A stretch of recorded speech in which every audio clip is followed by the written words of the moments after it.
Olá a todos e bem-vindos de volta ao Fé em Letras. Preparem-se, porque hoje vamos mergulhar fundo em um tema que sempre me fascinou, a figura histórica de Jesus. É isso aí.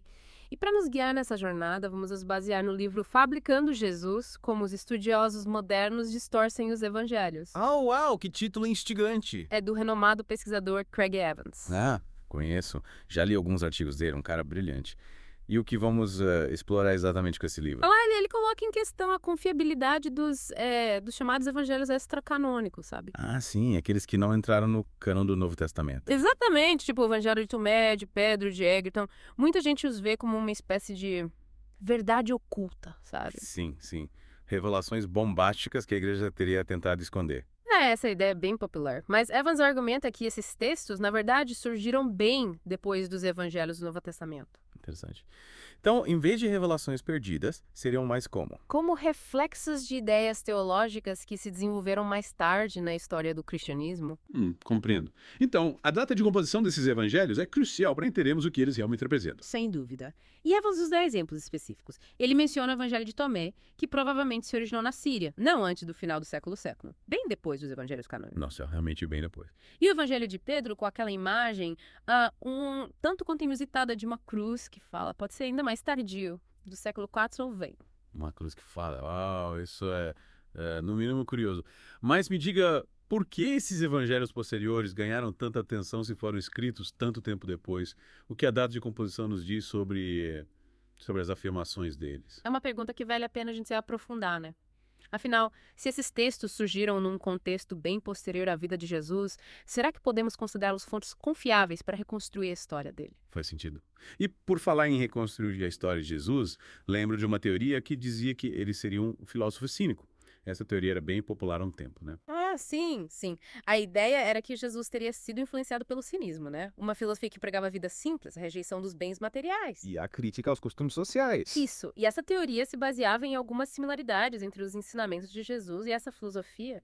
Mas Evans discorda dessa interpretação. Exatamente. Ele argumenta que, embora Jesus criticasse certas práticas religiosas, os ensinamentos dele diferem dos princípios básicos do cinismo. Interessante. E como ele sustenta essa afirmação? Em que pontos os ensinamentos de Jesus se distanciam do cinismo? Ele usa, por exemplo, evidências arqueológicas encontradas em Séforis, uma cidade próxima à cidade natal de Jesus. As escavações lá contradizem a ideia de uma forte presença cínica na Galileia durante a época de Jesus. Uau, que fascinante. Arqueologia e história se unindo para desvendar o passado. Mas que tipo de descobertas foram feitas em Séforis que levam a essa conclusão?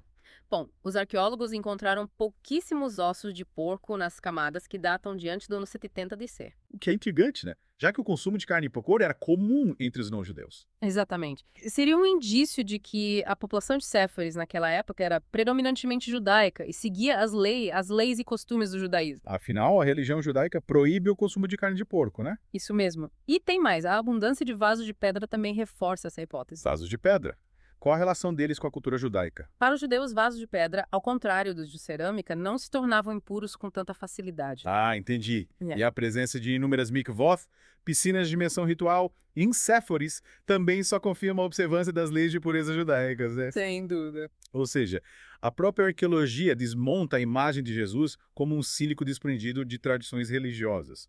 A falta de ossos de porco, a presença de vasos de pedra, as mikvoth. Tudo isso pinta um quadro bem diferente.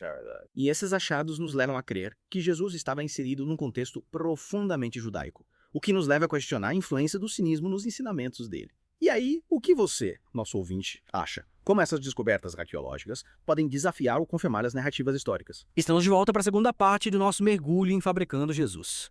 Na primeira parte, a gente começou a desvendar algumas ideias equivocadas sobre Jesus. É tipo a ideia de que ele seria um filósofo cínico. Exatamente. A gente viu como a arqueologia e a história se combinam para nos dar uma imagem mais precisa. E agora a gente vai se aprofundar na questão da confiabilidade das fontes históricas. É como se tivéssemos um quebra-cabeça gigante, né? Com peças de épocas e origens diferentes. Isso.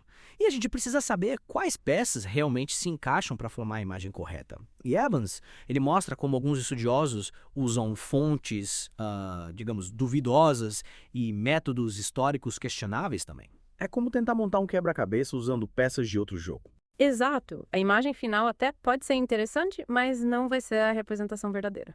E Evans dá exemplos concretos dessas fontes e métodos duvidosos. O exemplo é o Evangelho Secreto de Marcos, que é considerado por muitos como uma farsa. Uma farsa. Que história é essa? Me conta mais.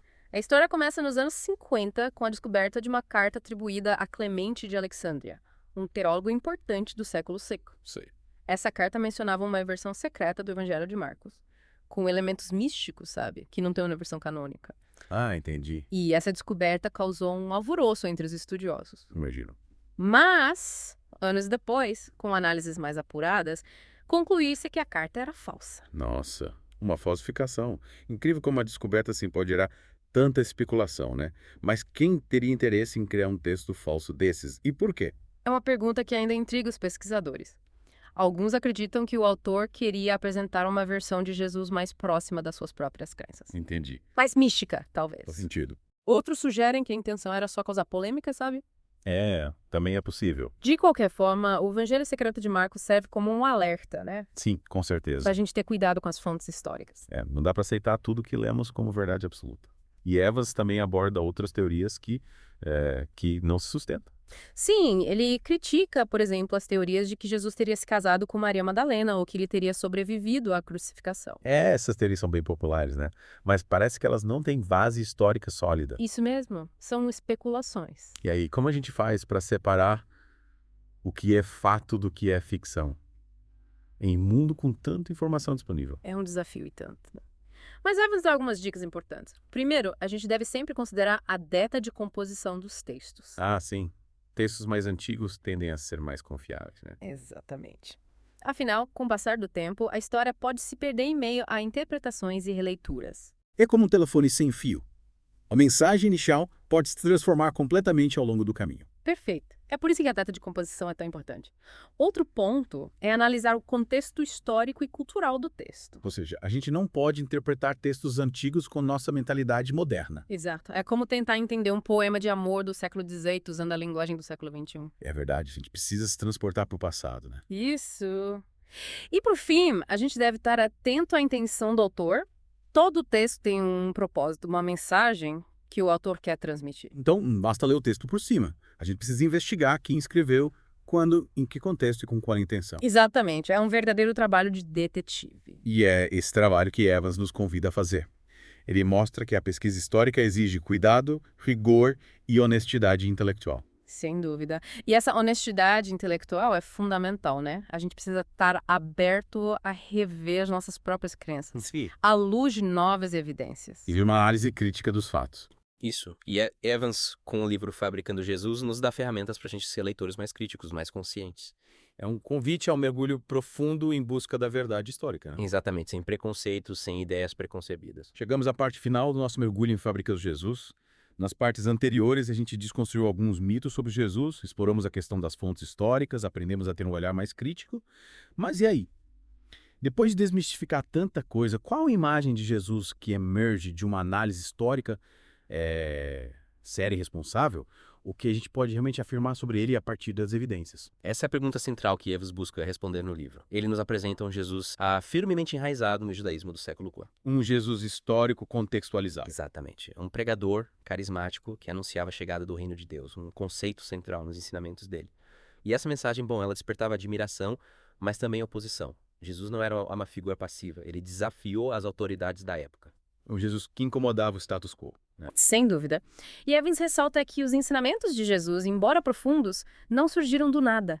Eles se baseavam nas escrituras hebraicas, dialogavam com as correntes de pensamento da época. Ou seja, para entender Jesus e a mensagem dele, a gente precisa conhecer o cenário em que ele viveu. As expectativas messiânicas do povo judeu, as tensões políticas, as diversas correntes religiosas. Exatamente. E Evans nos dá um panorama bem detalhado disso tudo. Ele mergulha nos textos históricos, nas descobertas arqueológicas, nas obras de outros estudiosos, para nos apresentar um retrato bem completo do contexto em que Jesus viveu. É fascinante como a história pode nos transportar para outras épocas, né? É verdade. Mas, e a questão dos milagres? Como Evans aborda esse tema? Ele reconhece a importância dos milagres na tradição cristã e os analisa à luz do contexto histórico. Ele mostra que, naquela época, os milagres não eram vistos como eventos sobrenaturais isolados, mas como sinais da ação de Deus no mundo. Manifestações do poder e do amor de Deus. Isso. Eram eventos com significado teológico profundo. Apontavam para a realidade do reino de Deus, para a vitória do bem sobre o mal, para a esperança de um mundo novo. Então os milagres não eram só eventos espetaculares para terem atenção, né? Eles tinham propósito, uma mensagem a ser transmitida. Exatamente. E a ressurreição de Jesus, o evento central da fé cristã, é apresentada por Evans como o ápice da história de Jesus. A confirmação da identidade dele. Como Messias, Filho de Deus. Isso. Ele analisa as narrativas da ressurreição nos evangelhos com bastante rigor e sensibilidade e nos convida a refletir sobre o significado disso para a fé cristã. A ressurreição é a base do cristianismo, né? Sem dúvida. Ela nos coloca diante do mistério da vida e da morte, do poder de Deus para vencer a morte. É um tema que nos desafia, né, a acreditar no impossível. E Evans mostra que a fé na ressurreição não é um salto no escuro. Ela se baseia em evidências históricas, em testemunhos. Ele nos convida a examinar as fontes, a analisar os argumentos. A chegar às nossas próprias conclusões. Exato. No fundo, o livro Fabricando Jesus nos convida a um reencontro com Jesus histórico, livre de mitos de distorções. É uma obra que nos desafia a repensar a nossa fé A aprofundar a nossa compreensão. e a enxergar a mensagem de Jesus com um olhar mais crítico, mais maduro. E você, ouvinte, o que acha? Como essa nova perspectiva sobre Jesus impacta a sua fé, a sua vida? Deixe seu comentário, compartilhe suas reflexões com a gente. Compartilhe suas perguntas, suas dúvidas, suas descobertas. Afinal, o conhecimento se expande quando a gente compartilha. E não se esqueçam de curtir o episódio, se inscrever no canal, ativar as notificações e compartilhar com os amigos.